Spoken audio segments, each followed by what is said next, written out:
नमस्कार, legal with Sehgal के इस वीडियो में आपका स्वागत है। आज हम बात करेंगे समलैंगिक विवाह को लेकर आज ही आए सुप्रीम कोर्ट के फैसले की। आपको याद होगा कि कुछ महीनों पहले ये मामला बेहद चर्चा में था। जब सुप्रीम कोर्ट ने इसे सुनवाई के लिए लगाया था तब बहुत सारे लोग ये प्रतिक्रिया दे रहे थे कि इतने सारे मामलों के ऊपर इस मामले को प्राथमिकता क्यों दी जा रही है।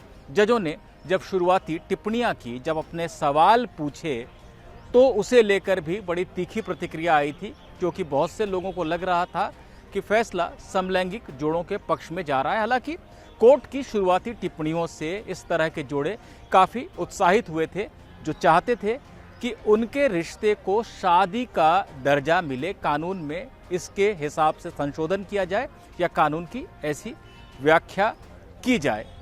तो इस तरह के लोग बहुत उत्साहित थे कोर्ट की टिप्पणियों से। अब फैसला आया है, लेकिन समलैंगिक जोड़ों के हाथ कुछ खास नहीं लग पाया है। सुप्रीम कोर्ट ने ऐसी शादी को कानूनी मान्यता देने से मना कर दिया है।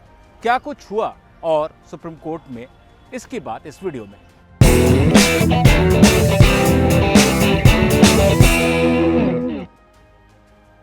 Chief justice D.Y.. चंद्रचूड़ की अध्यक्षता वाली 5 जजों की संविधान पीठ ने 11 मई को मामले पर आदेश सुरक्षित रखा था। तब 10 दिनों तक सुनवाई की थी कोर्ट ने इस मामले पर। अब 5 जजों की बेंच में से 4 जजों ने अपने अलग अलग फैसले दिए हैं और एक जज ने किसी जज के साथ सहमति जताई है, यानी फैसला बहुमत से आया है। अधिकतर बिंदु जो चर्चा के थे उन पर बहुमत के आधार पर ही निष्कर्ष निकल पाया है। तो बहुमत के निष्कर्ष क्या है, ये जानते ही आपको साफ हो जाएगा कि समलैंगिक जोड़ों को बहुत कुछ नहीं मिल पाया है सुप्रीम कोर्ट के फैसले से। लेकिन उसकी बात करने से पहले, उन निष्कर्षों की बात करने से पहले ज़रा सा जल्दी जान लेते हैं कि आखिर जजों ने अलग अलग दिए अपने फैसले में कहा क्या है। सबसे पहले फैसला पड़ा चीफ जस्टिस डी.वाई. चंद्रचूड़ ने। उन्होंने कहा कि वो इस बात से सहमत नहीं है कि ऐसी शादियों को कानूनी दर्जा दिया जा सकता है, क्योंकि याचिकाकर्ताओं का यह कहना था कि स्पेशल मैरिज एक्ट की धारा 4 जो अंतरधार्मिक और अंतरजातीय विवाह को अनुमति देती है, उसकी अगर थोड़ी सी अलग व्याख्या कर दी जाए तो समलैंगिक शादी को भी मान्यता मिल जाएगी और कोर्ट में जाके या मैरिज रजिस्ट्रार के पास जाकर इस तरह के जो जोड़े हैं वो भी अपनी शादी को कानूनी दर्जा दिलवा सकेंगे। चीफ जस्टिस ने कहा कि हम कानून की इस तरह से व्याख्या नहीं कर सकते हैं, जहां पर कि शादी के एक नए इंस्टीट्यूशन को, एक नई संस्था को हम जगह दे दें, उसे मान्यता दे दें। अगर ऐसी कोई मान्यता देनी है तो इस पर विचार करना सरकार और संसद का काम है। तो शादी को मान्यता देने से चीफ जस्टिस ने मना किया, लेकिन उन्होंने कहा कि समलैंगिकों को भी आपस में संबंध बनाने, अपना जोड़ीदार चुनने और उसके साथ रहने का अधिकार है। तो जब ये अधिकार उन्हें है तो उन्हें कुछ कानूनी संरक्षण भी मिलना चाहिए। उनकी भी कानूनी ज़रूरतें हैं जिस पर विचार होना चाहिए। सरकार को ये देखना चाहिए और सरकार ने ही ये प्रस्ताव दिया था सुनवाई के दौरान कि वो कैबिनेट सचिव की अध्यक्षता में एक कमेटी बनाएगी जिसमें समलैंगिक जोड़ों की कानूनी ज़रूरतों पर विचार करके उनका समाधान किया जाएगा। तो सरकार ऐसी कमेटी बनाए।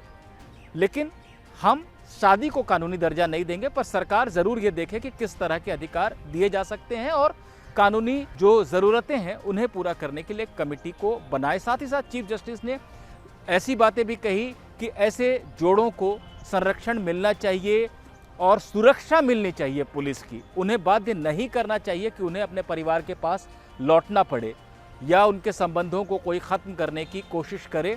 ऐसी अगर परिस्थिति है तो उन्हें सुरक्षा मिलनी चाहिए। उनके लिए एक हेल्पलाइन नंबर भी बनाना चाहिए राज्य सरकारों को। ऐसी तमाम बातें चीफ जस्टिस ने अपने फैसले में कही। और एक अहम बात जो उन्होंने कही, उन्होंने कहा कि कारा, जो कि बच्चों को गोद देने की व्यवस्था संभालने वाली मुख्य संस्था है भारत में, उसका जो नियम है 5(3) वो असंवैधानिक है। दरअसल ये नियम जो है वो अविवाहित जोड़ों को और समलैंगिक जोड़ों को बच्चा गोद लेने से रोकता है। चीफ जस्टिस ने कहा कि ऐसा नहीं कह सकते कि सेक्स का रुझान किसी व्यक्ति का किस तरह का है, उससे ये तय हो सकता है कि वो कैसा अभिभावक या कैसा गार्जियन होगा।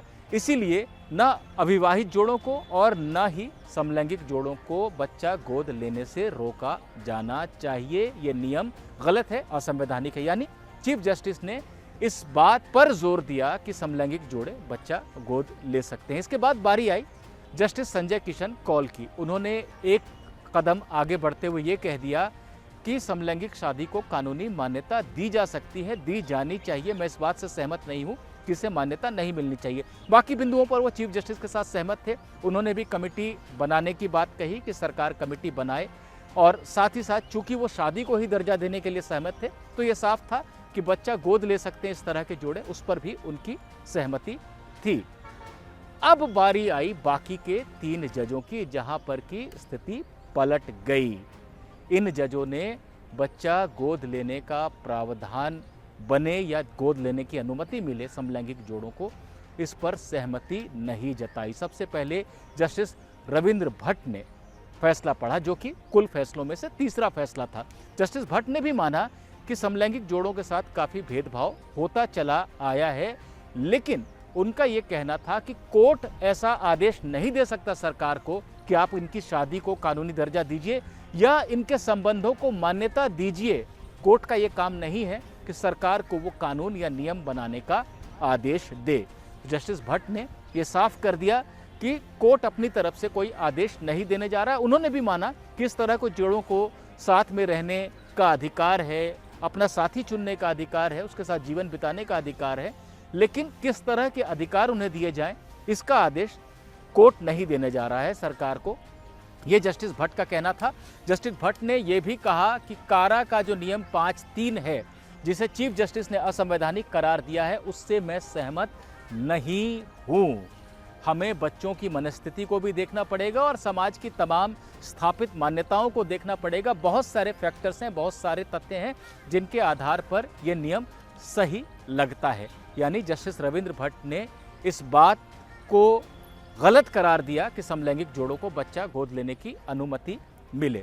इसके बाद जस्टिस हिमा कोहली की बारी आई। उन्होंने कहा कि मैं जस्टिस भट्ट के फैसले से पूरी तरह से सहमत हूं।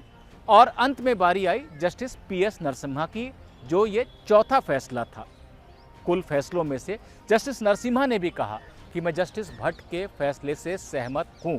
यानी उन्होंने भी कह दिया कि बच्चा गोद नहीं ले सकते हैं समलैंगिक जोड़े। वो इससे सहमत नहीं है कि बच्चा गोद लेने का अधिकार ऐसे जोड़ों को मिलना चाहिए। हालांकि जस्टिस नरसिम्हा ने कहा कि सरकार अगर ऐसे जोड़ों को कुछ कानूनी अधिकार देने के लिए कमेटी बनाना चाहती है तो उसे ऐसी कमेटी बनानी चाहिए। अब बात करते हैं निष्कर्षों की, लेकिन निष्कर्षों से पहले भी आपने कई बार सुना होगा कि सरकार अगर अधिकार देने के लिए कमेटी बनाना चाहती है तो कमेटी बनाए, कुछ कानूनी अधिकार मिलने चाहिए। आखिर वो कौन से कानूनी अधिकार हैं, ज़रा इसे समझने की कोशिश कीजिए।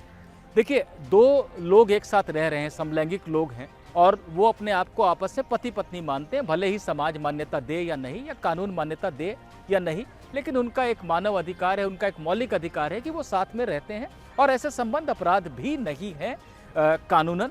तो अगर वो साथ रह रहे हैं पति पत्नी की तरह, भले वो समलैंगिक हैं, और उनमें से किसी एक का बैंक अकाउंट है, वो नॉमिनी बनाना चाहता है अपने पार्टनर को, अपने साथी को, कि अगर मैं कल को ना रहूं दुनिया में तो मेरे अकाउंट में जो पैसे हैं मेरे साथी को मिलें।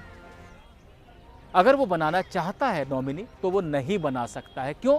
क्योंकि इस संबंध को कोई कानूनी मान्यता नहीं है।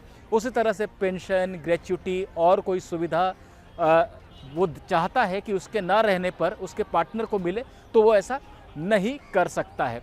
उसी तरह से अगर कोई मेडिकल इमरजेंसी पड़ जाए, देखिए, पति या पत्नी मेडिकल इमरजेंसी की स्थिति में डॉक्टर को सहमति दे सकते हैं कि हाँ, मेरे पति की या पत्नी की का आप ऑपरेशन कर सकते हैं, पर समलैंगिक जोड़ों को यह अधिकार नहीं है। यानी वो साथ रहते हैं पति पत्नी की तरह, लेकिन अगर कोई मेडिकल इमरजेंसी आए तो वहाँ पर जो पार्टनर है वो सहमति नहीं दे सकता, उसकी सहमति की कोई अहमियत नहीं है। तो इस तरह के अधिकार हैं जो कुछ मानवीय दृष्टि से भी सही जान पड़ते हैं, कोर्ट का यह कहना था कि सरकार इनके लिए कमेटी बनाकर विचार करे ऐसे अधिकार देने पर, लेकिन ये बात भी सरकार के ऊपर ही छोड़ी गई है। अब बात कर लेते हैं निष्कर्षों की, यानी 5 जजों की बेंच ने जो फैसले दिए हैं उनका निचोड़ क्या है, उनका निष्कर्ष क्या है, बहुमत के आधार पर क्या निष्कर्ष निकल रहा है। देखिए, पहली बात ये कि सुप्रीम कोर्ट ने समलैंगिक शादी को कानूनी मान्यता देने से मना कर दिया है और कहा है कि ये विषय संसद या सरकार के विचार करने का है, हम ऐसा आदेश सरकार को नहीं देंगे। दूसरी बात, कोर्ट ने कहा है कि अगर कोई कानूनी अधिकार देने हैं ऐसे जोड़ों को तो उसके लिए सरकार ही कमेटी बनाए और सरकार देखे कि किस तरह के अधिकार दिए जा सकते हैं। और कोर्ट ने बहुमत के आधार पर यह भी कह दिया है कि समलैंगिक जोड़े बच्चे को गोद नहीं ले सकते हैं, उस पर रोक लगी रहेगी। तभी मैंने वीडियो की शुरुआत में कहा था कि भले ही सुनवाई की शुरुआत में समलैंगिक जोड़ों को काफ़ी बल मिला था, काफ़ी वो उत्साहित थे कोर्ट की टिप्पणियों से, लेकिन जब फैसला आया है तो उनके हाथ कुछ बहुत ज़्यादा लगा नहीं है, सिवाय इसके कि कोर्ट ने सरकार से कहा है कि वो चाहे तो एक कमेटी बनाए और कमेटी ऐसे जोड़ों को कुछ अधिकार देने पर विचार करे। लेकिन शादी को मान्यता देने की जो मांग थी वो ठुकरा दी गई है, बच्चा गोद लेने की जो मांग थी उसे भी ठुकरा दिया गया है।